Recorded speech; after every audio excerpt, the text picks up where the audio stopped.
3. Oke.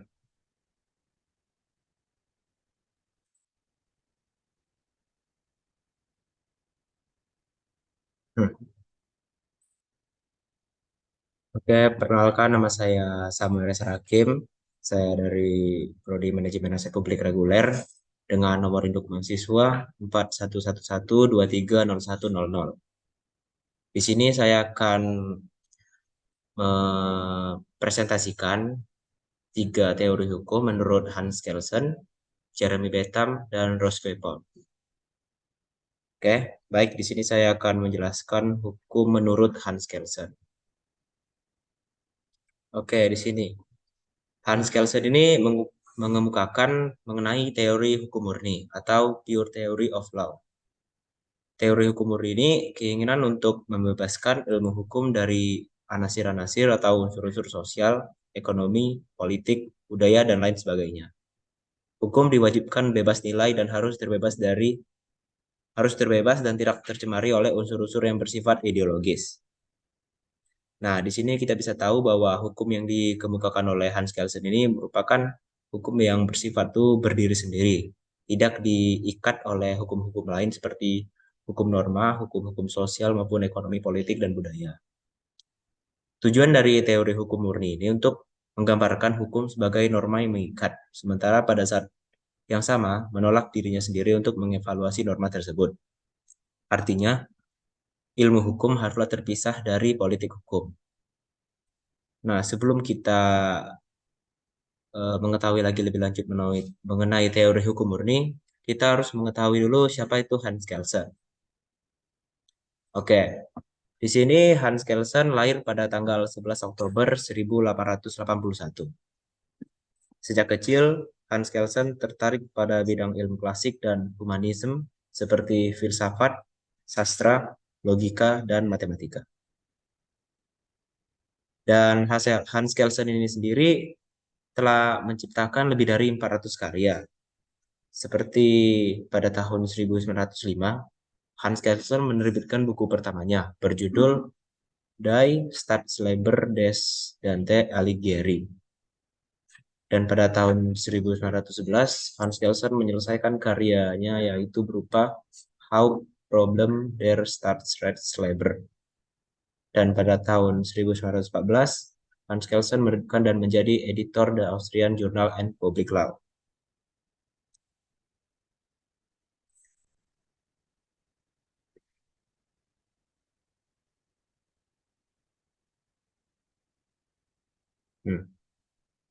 Hans Kelsen kemudian wafat pada 19 April 1973 pada usia 92 tahun.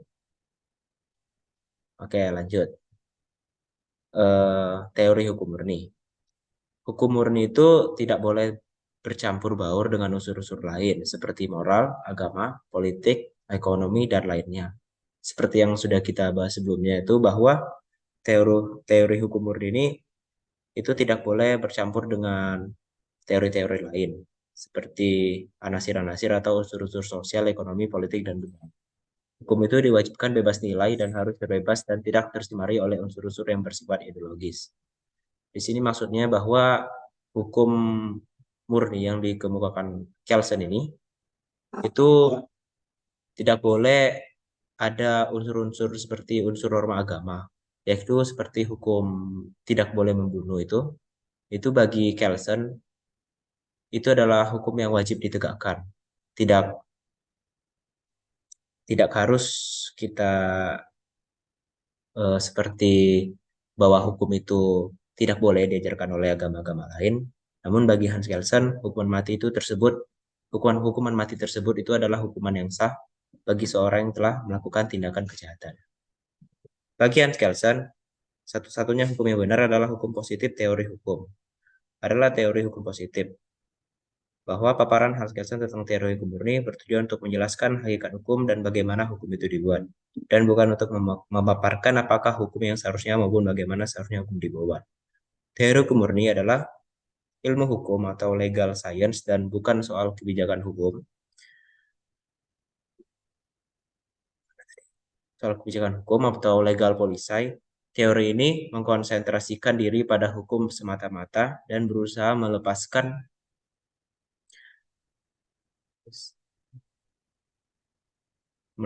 ilmu pengetahuan hukum dari campur tangan ilmu pengetahuan asing seperti psikologi dan etika. Kelsen memisahkan pengertian hukum dari segala unsur yang berperan dalam pembentukan hukum seperti unsur-unsur yang tadi kita bahas, psikologi, sejarah, politik, dan etika. Manfaat hukum otonom. Hukum bersifat otonom ini tidak tersandra dengan kepentingan kelompok seperti politik atau kekuasaan. Hukum yang dihasilkan bersifat umum, tidak hanya untuk beberapa kelompok saja. Hukum dibuat untuk mengontrol penguasa agar tidak bertindak sewenang-wenang. Lanjut, kekurangan dari teori hukum murni. Semua teori hukum pasti memiliki kekurangannya masing-masing. Tidak terlepas dari teori hukum murni yang dikemukakan oleh Kelsen, hukum murni ini tidak relevan dengan perkembangan zaman. Dan hukum murni tidak dapat digunakan dalam bernegara sebab tidak dapat menopang satu sama lain. Nah, di sini kita memang bisa tahu kalau hukum murni ini itu tidak sama seperti hukum yang berlaku di Indonesia, yaitu sangat menjunjung tinggi Pancasila. Yang dimana Pancasila tersendiri itu mewakili dari norma ketuhanan, norma sosial, norma agama, dan norma kesusilaan. Di sini kita tahu bahwa relevan dan tidaknya teori hukum Kelsen ini karena memang lahir dari latar belakang pemerintahan Nazi. Artinya hukum sebagai alat kekuasaan. Dan hukum yang berlaku di Indonesia saat ini itu bersifat heteronom. Artinya hukum tidak boleh berdiri sendiri, namun harus saling menopang dengan unsur seperti agama, moral, politik, dan sosial budaya. Seperti yang kita tahu bahwa hukum di Indonesia ini harus berpedoman pada nilai-nilai Pancasila, yang dimana itu adalah nilai ketuhanan, kemanusiaan, persatuan, kemasyarakatan, dan keadilan. Oke, di sini juga ada teori hukum dari Kelsen yang lain, yaitu mengenai teori hukum norma atau ground norm. Hans Kelsen juga memiliki gagasan lain seperti hukum norma tadi. Menurut Hans Kelsen, segala macam peraturan yang berlaku dalam sebuah negara wajib bersumber pada norma dasar. Norma dasar ialah norma induk dari segala norma yang berlaku. Kalau contoh dari negara Indonesia seperti Pancasila. Nah, teori hierarki norma atau Zuffenbauer teori. Ini teori ketiga dari Hans Kelsen, yakni semua norma atau peraturan yang terdapat dalam sebuah negara haruslah berjenjang atau bertata urutan dari norma tertinggi sampai norma terendah. Setiap norma tidak boleh bertentangan dengan norma yang lebih tinggi maupun norma dasar. Nah, di sini kita bisa tahu kalau teori yang ketiga Kelsen ini itu bisa saja relevan dengan undang-undang atau peraturan pemerintahan yang berlaku di Indonesia sekarang, bahwa semua peraturan yang di bawah itu tidak boleh lebih tinggi dari atas, dan juga peraturan yang di atas di bawah itu tidak boleh saling bertentangan. Nah, di sini dijelaskan juga bahwa teori hierarki norma itu dipakai dalam sistem hukum modern karena sangat berguna dalam penyelesaian pertentangan norma dalam sebuah negara. Oke, yang kedua di sini kita akan membahas hukum menurut Jeremy Bentham.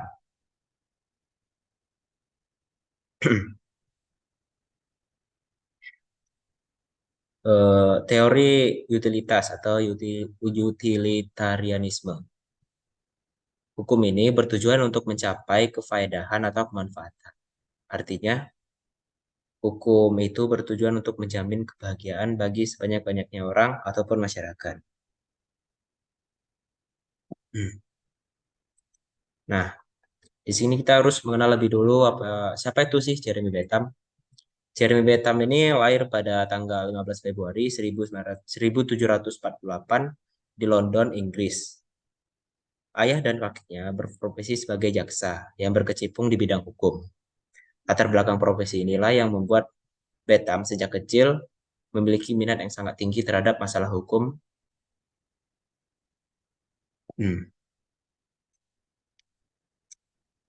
Mana lagi?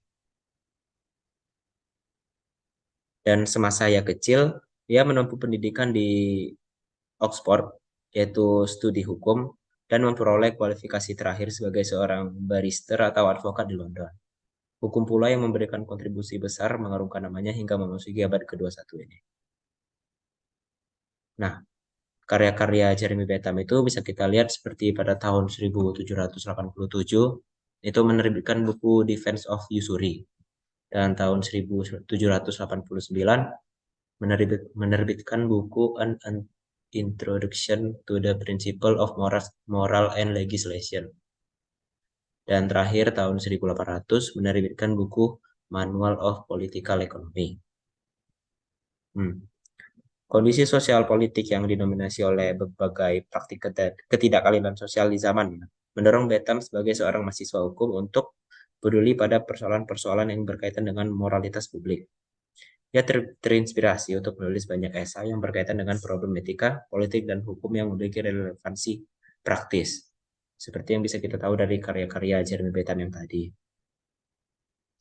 Dan Jeremy Bentham kemudian wafat pada tanggal 6 Juni 1832 pada usia 84 tahun. Nah, di sini teori utilitas atau utilitarianisme itu hukum yang mengukur baik atau buruknya perbuatan bergantung pada apakah perbuatan tersebut mendatangkan kebahagiaan atau tidak. Nah, bagi Jeremy Bentham, hukum yang baik adalah hukum yang dapat mengoptimalkan kebahagiaan dan meminimalkan rasa sakit dalam masyarakat.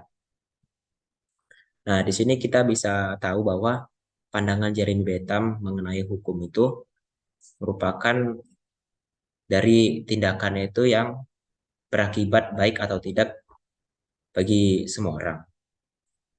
Dan juga hukum Jeremy Bentham ini itu mengutamakan pada keuntungan pribadi, yang dimana titik tolak ukur baik atau buruknya perbuatan itu bergantung apakah yang kita lakukan itu mendatangkan kebahagiaan bagi diri kita atau tidak. Seperti kata Jeremy Bentham, the greatest happiness of the greatest number, yaitu kebahagiaan yang sebesar-besarnya untuk sebanyak-banyaknya orang. Tujuan hukum utilitas. Di sini kita bisa lihat ada 4 hukum utilitas tujuannya, yaitu yang pertama untuk nafkah hidup, yang kedua untuk makanan berlimpah, yang ketiga untuk perlindungan, yang keempat untuk kesetaraan. Dan teori utilitas Bentham mengatakan bahwa hukuman dapat dibenarkan jika pelaksanaannya mengkristalkan 2 efek utama, yakni yang pertama, konsekuensi hukuman itu ialah mencegah agar di masa depan kejahatan terhukum tidak akan terulang lagi. Yang kedua, hukum itu memberikan rasa puas bagi si korban maupun orang lain.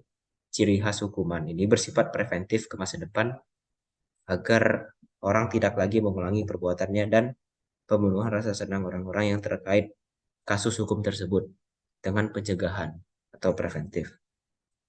Dan juga beta mensinyalir akan muncul 3 bentuk efek, yakni yang pertama, hukuman yang diterima oleh si pelanggar hukum mengakibatkan bahwa ia kehilangan kemampuan untuk kelak mengulangi lagi kejahatan yang sama.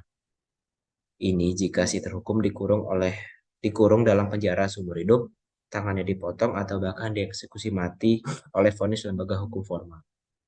Yang kedua, efek hukuman dapat pula berupa perubahan atau pembaharuan pada si terhukum.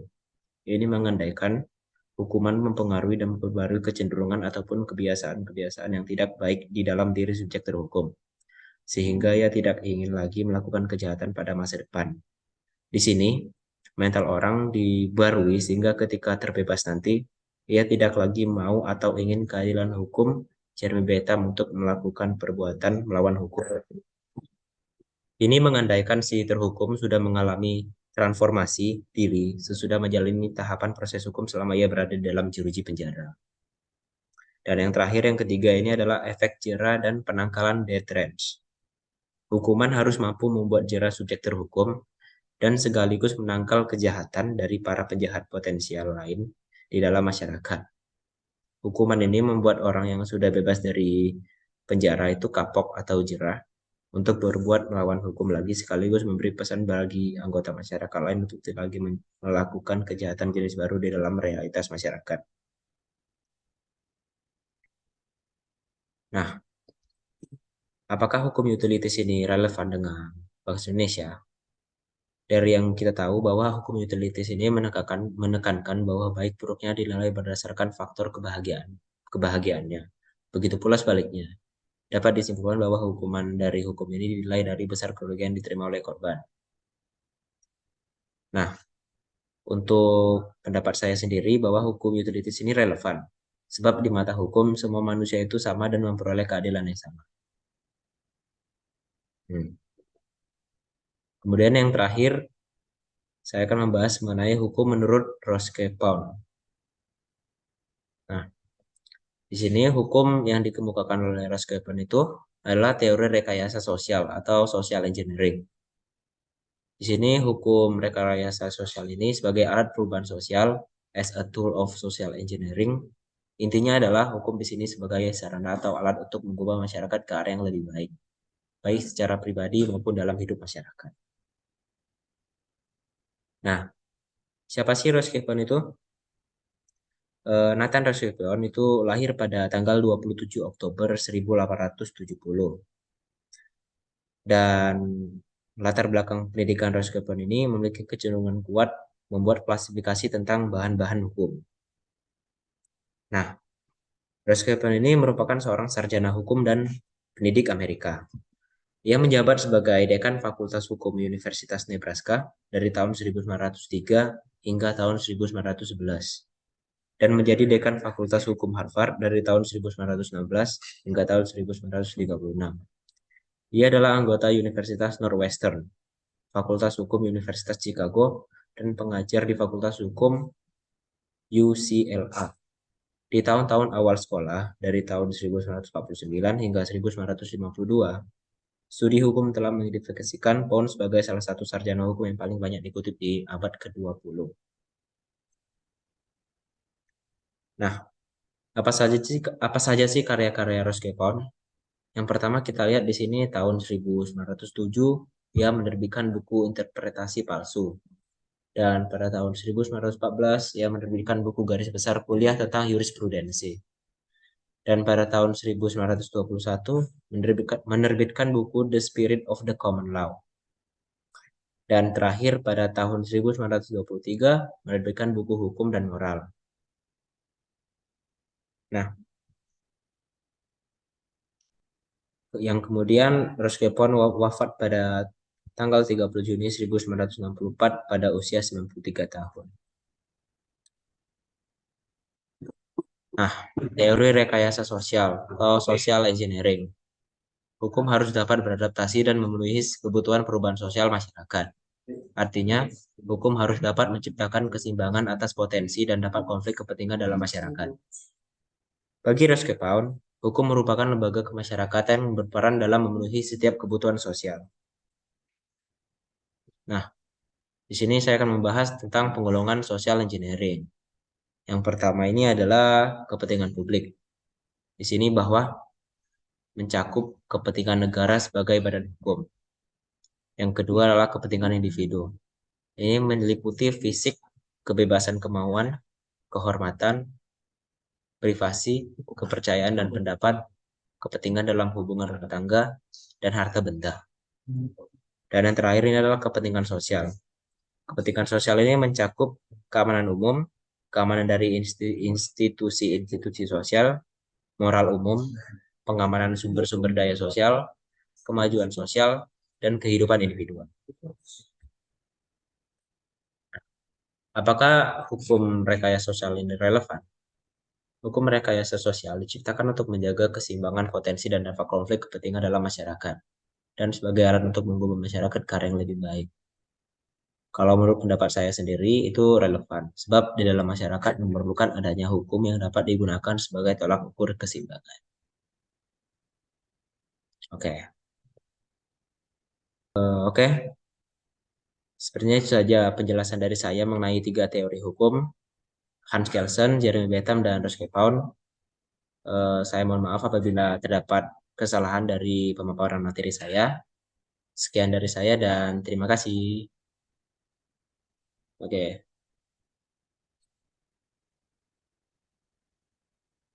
Hilang.